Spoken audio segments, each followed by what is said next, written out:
Hi, everybody. It's almost the end of the year, just enough time to squeeze in some more headlines before we get to another news cycle and get into the 2024 elections and all the craziness that will entail. So let's get right to it. What do we have today? We have Israel on high alert on the Lebanese border in the north. This is the concept that we have where other powers in the region, in the world, probably want to widen the war on other fronts. So now it's just Israel going into the Palestinian territory of Gaza, trying to unseat the terrorist group Hamas. That is, I think by now, quite obviously known to be backed by Iran, that has its own reasons for not wanting peace in the Middle East. So here is an idea that perhaps other Iranian-backed groups in southern Lebanon could start to attack Israel and stretch them further.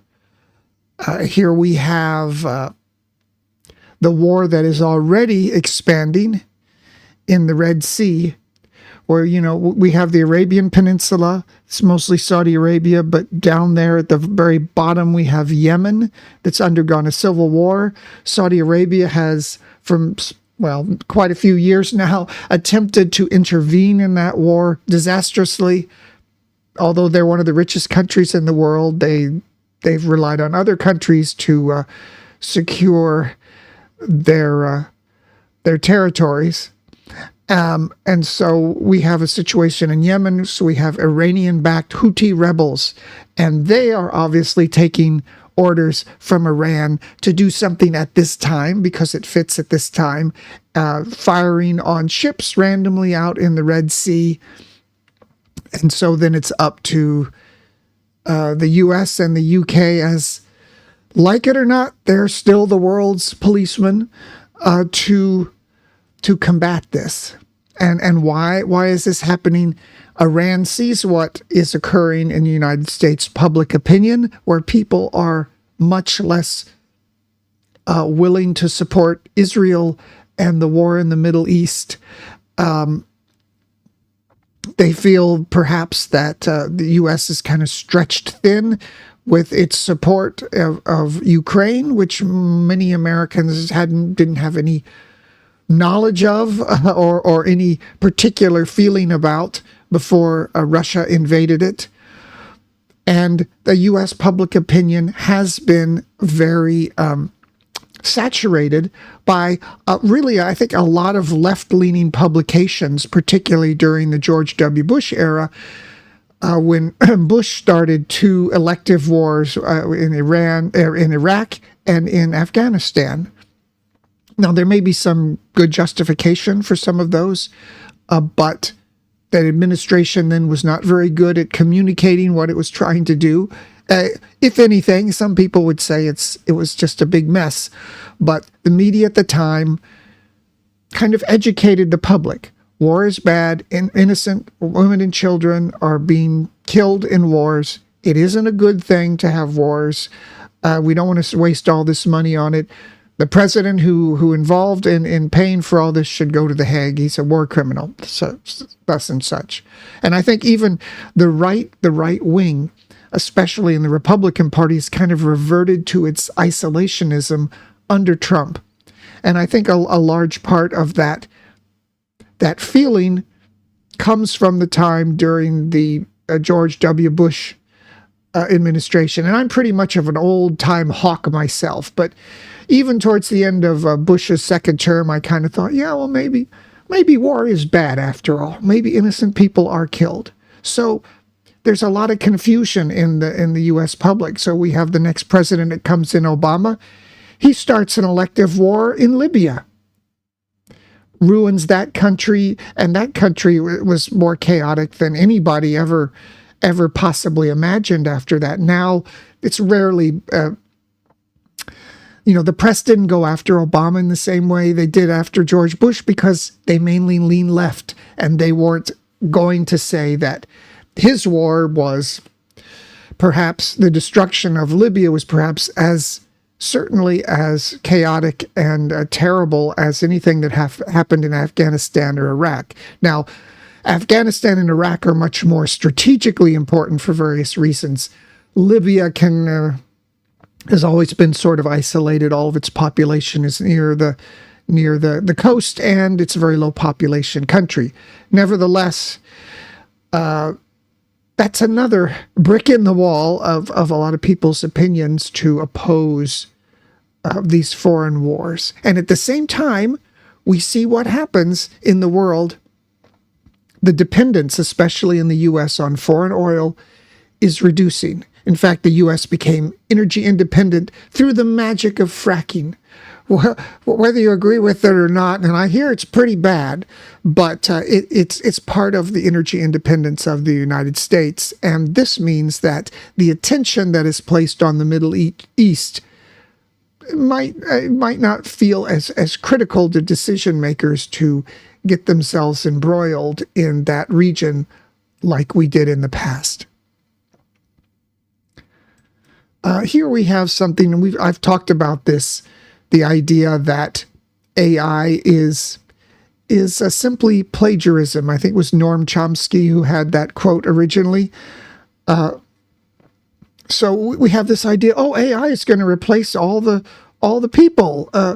What it's going to do, it's going to write articles for your newspaper, and it'll scan actual articles that people wrote and just blur them a little and give you the happy medium of them. That doesn't seem fair. That's just plagiarism. There's nothing intelligent about that. The only intelligence involved is the program understanding what a human intends by creating a competently sounding article. And in the past few weeks, we've mentioned some articles on here where we have newspapers who are hiring for an AI editor that they've already thought about. Well, we'll just get rid of the reporters and we will use this plagiarized stuff and just have an editor clean up some of the English, because sometimes the output's a little funny sounding to humans. However, everybody has forgotten about who is writing this information or gathering it initially, who is creating, what I'm trying to do here, the context, what human mind is looking behind and trying to synthesize things and understand them. And so obviously, we have these big companies who have, without any permission, they're scanning all the junk that's on the internet and without permission, repackaging that as AI plagiarized garbage. It's quite shocking that this has been allowed to occur. Same thing with people's voices and images. It seems like there's a lot of lawsuits. If a person didn't license their image or voice, all this AI stuff should not be able to analyze it and synthesize it and use it for a new paying product. Anyway, I'll get off my soapbox now. Well, 1 in 5 young Americans has a positive view of Osama bin Laden. This is a right-leaning publication it's coming from that's touting all of this. I'm not surprised at all that people would think this. It's outrageously stupid. The young people are today. It's also something an old man would say about the youth. Maybe they think they're talking about Obama instead of Osama bin Laden. I don't know. Yeah, I don't know. My generation has done something to the youth that has ruined them in some way. We have a lot of touting of the economy, where many people had predicted a recession last year. And now we know there can't be a recession next year because the Fed has preset that they're going to lower rates and do various things that to make sure, even though the Fed is supposed to be independent from the executive branch of the U.S. government, the executive branch of the U.S. government, President Biden, is going into an election next fall, and they've set it up to guarantee that the economy will continue to tick along. A very American and Florida story. I won't click on this, but Florida teen kills kid sister during fight over Christmas gifts, sheriff says. It's funny. It is interesting. Do siblings? It seems that for people who are together all the time, siblings don't often kill each other. Not that you would expect they would, but okay. Here's an interesting. This is how snatching American citizens has turned into a tool of hostile governments.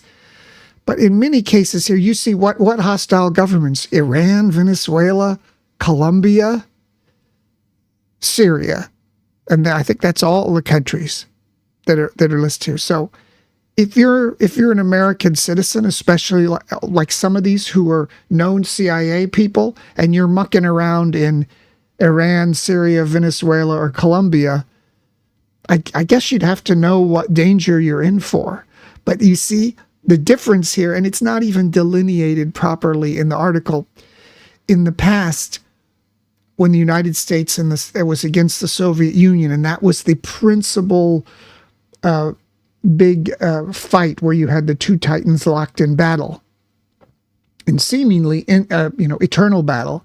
In that case, the Soviet Union always played at niceties, that they wouldn't just, like some of these states now do today when snatching Americans, they might know that an American citizen is doing something espionage related, but they might arrest him on another charge, and he would be deported. They kind of tried to put a veil of propriety over everything. And at the end of the day, the U.S. and the Soviet ambassador would go to their little cocktail parties together in the embassies and pretend like, oh, everything is just fine. Now that eternal struggle has collapsed, we now have the situation where we have states that the United States in some cases doesn't even have any relations with, doesn't recognize, very, very hostile situations. And, I looked up a couple of these. I remember, Robert Levinson Bob, who was a CIA guy, admittedly doing some secret stuff on an island off of Iran, and he got snatched and held as a hostage, and then eventually it was thought that he died, and the government gave his family $2.5 million so they wouldn't sue Iran and they wouldn't divulge any details about what happened. So I think the message here is maybe you should be careful about traveling to those countries. Although I'd love to go to Iran. So many fantastic archaeological stuff. And still so much even modern culture and very modern hip people, even today, after so many years after the 79 revolution. I don't know why this is interesting to me, but I never realized that the Glock, the trendy. See, in America, firearms are so ubiquitous that we have trendy firearms. So we have, the Glock is what I guess every gangbanger, every young white guy who thinks he's hip wants to have, slinging your Glock. But I didn't know it was an actual person's name. I don't know. Never thought about what it was, but there we go. American guns. What else do we have here? News is slowing down a little bit, but everybody is on tenterhooks for next year, sitting on a powder keg. Amid fears of authoritarianism. This is Trump, and whether or not you believe that Trump is an authoritarian, although he certainly has shown that in the press and plays that up for his audience, his cult-like audience in some cases. Again, we will have the press.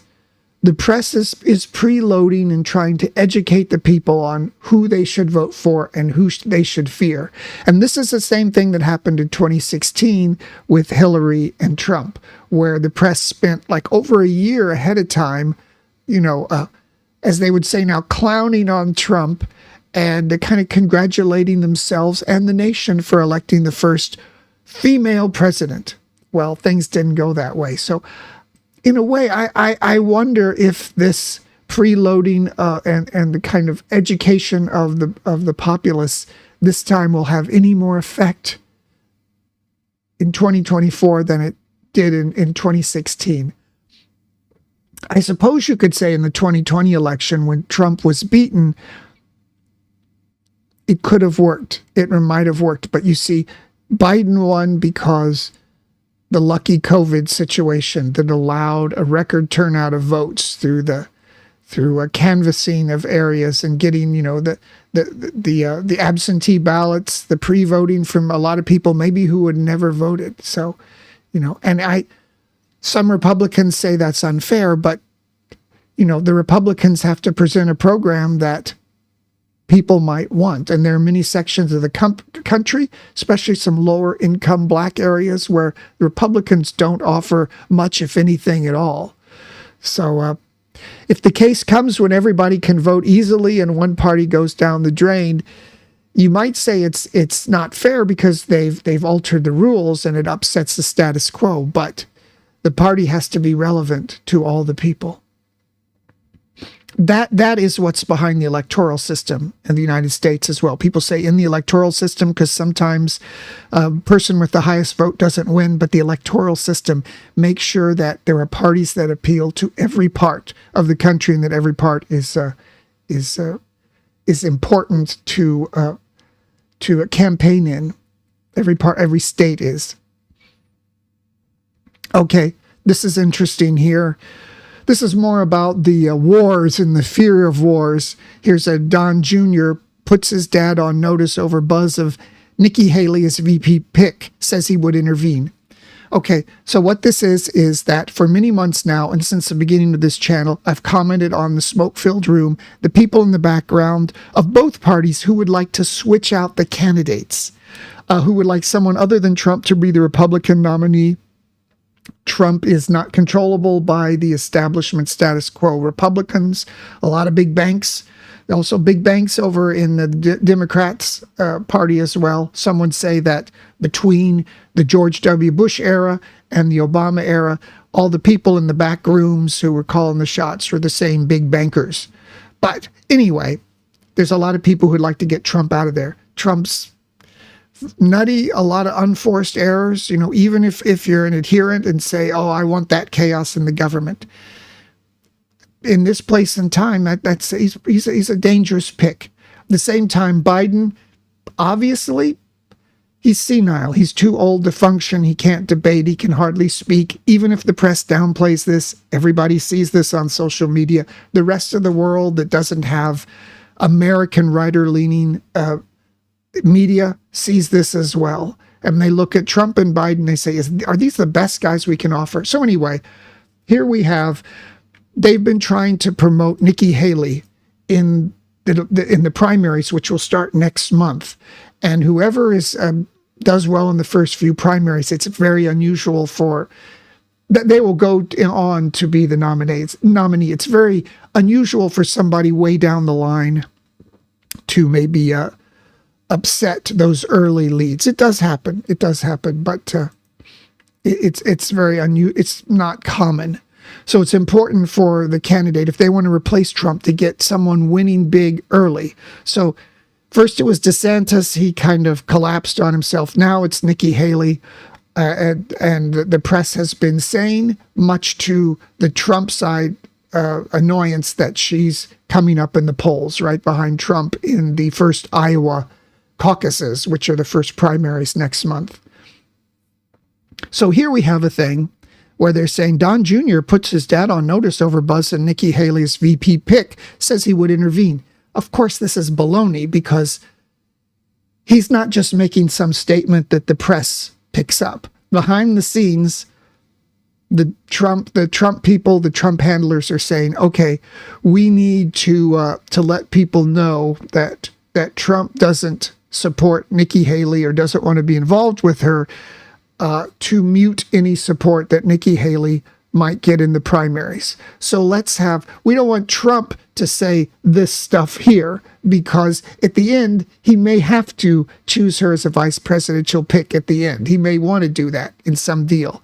So it doesn't close any doors, so the press wouldn't say, oh, he's a liar, and he said this, Trump said this once, and later, now he's the VP pick. Let's have Don Jr. come out against Nikki Haley in this aspect, and say that she would be an unacceptable vice presidential pick. And here we have some of the stuff I was talking at the beginning of this video, the sort of isolationism of the Republican Party now, where Donald Trump Jr. is saying Nikki Haley wants never-ending war. She's a puppet of the establishment in Washington, D.C. It's a new favorite candidate of the billionaire class because they want control, blah, blah, blah. This feeds into, whether that's literally true or not, this does feed into the idea that that Americans, by and large, are perhaps a little tired and a little cautious of wars, and the U.S. funding and the U.S. being the world's policeman. So this is all politicking before next month's commencement of the presidential election primaries.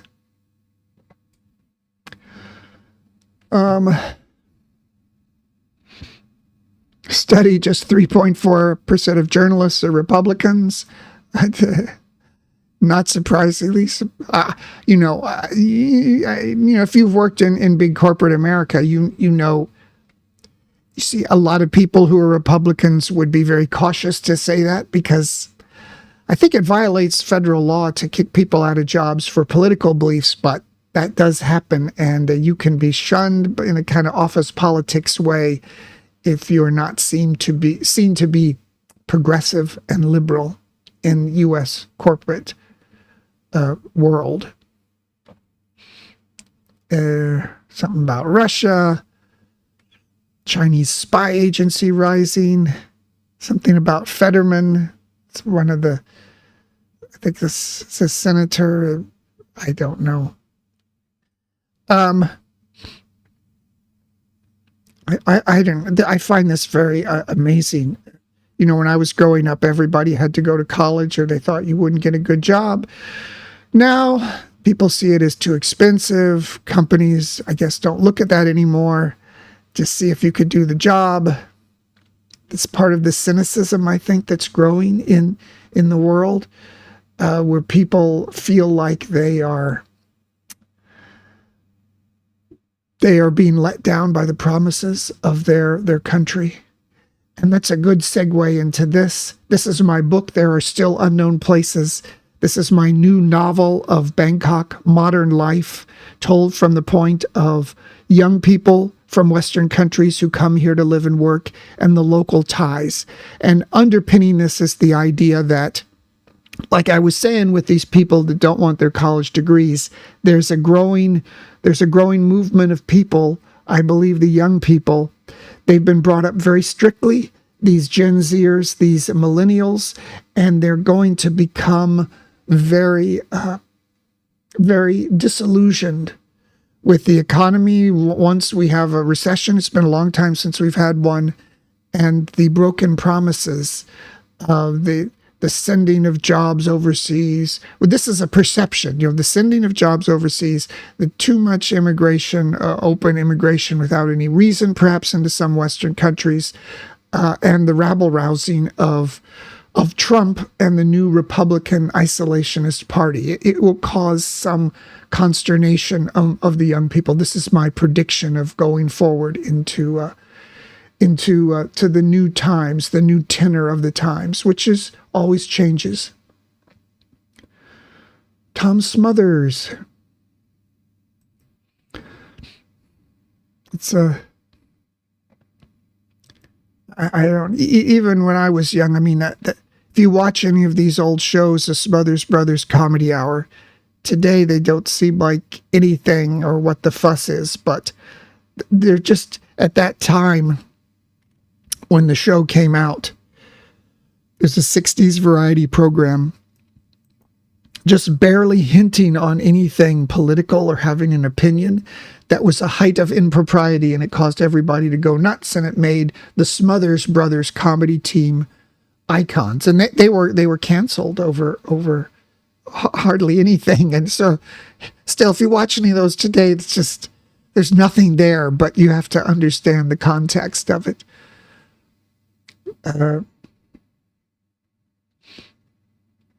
This was a sort of interesting.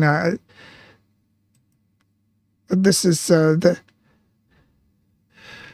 we have this idea with technology where when it's first introduced, it's hyped to the sky by the media for clicks these days, and then over time it will the interest or the excitement over it will fall off, and it will as it will be seen what it can really do in the world. And there's a name, I can't even, it escapes me at this moment, of this curve of interest or how tech is integrated into society. So here there's so much hype about AI, what it can do, and how everyone's going to be put out of work from it, and it's going to destroy the world. We'll see as the curve of the interest and the hype of it falls into trying to figure out what exactly it can really do, whether the copyright, how all this AI is just blending all the stuff that's online. These companies are taking it without your permission. I'm sure it's somewhere down in their terms of service that they can do it, and just regurgitating stuff into a blended mass.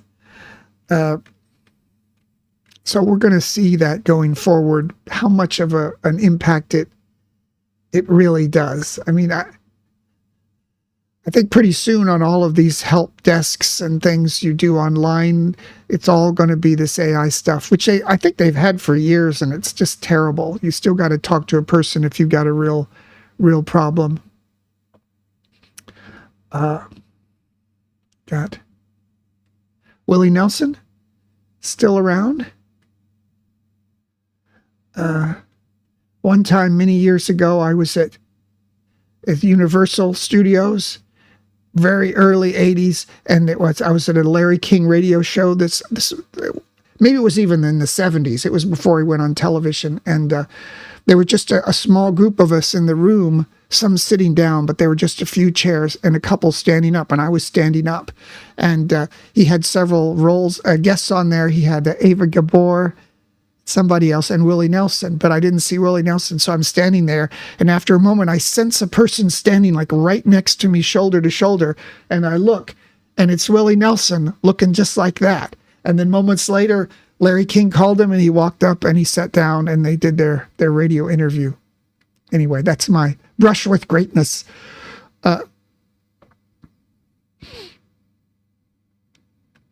Bed bugs, another thing to worry about, and scamming. These are the romance scams that are so prevalent all over the world.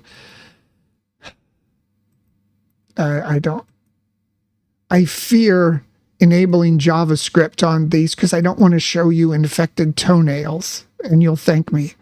So anyway, I've been sort of well off in my life enough. I have never been as scared of not having enough, but I've never known people who could just they would go online to some unknown woman and then suddenly start investing like over $1 million in some scam. What kind of people have money like that? And I've tried to set up businesses, and you go to people and you present your whole plan and your return on investment, and these people won't shell out a couple $100,000 for that. But on a romance scam, they'll put millions into somebody they don't even know. So that's my gripe for the day. I don't know. Let's before we go, let's pick our Art of War card. We've been looking at one of these every day to see what this wisdom from the past can tell us. Provide a center for advantage. Provide a center for advantage. What's that? Okay, it says, strategy. Draw others to seek your favor so they become your allies, or at least choose not to oppose you. basis. Drawing others to seek your favor increases their prosperity to help you succeed. So then we would think about, how do we apply this in a business and life? So we want to draw others to us so they become our allies, or at least don't oppose you. So I think sometimes you need to placate people as opposed to just speaking your mind and letting the chips fall where they may. You need to be watching where those chips might fall. Anyway, I'm thinking, I don't know if this will be the last headlines of the year. Sometimes the things get slow at the end of the year. If there's more good headlines, I'll have another show. And I'm thinking of doing a live stream on New Year's Eve, but who knows? It'll be the first live stream. Anyway, stay tuned, like and subscribe. I will see you next time. Bye-bye.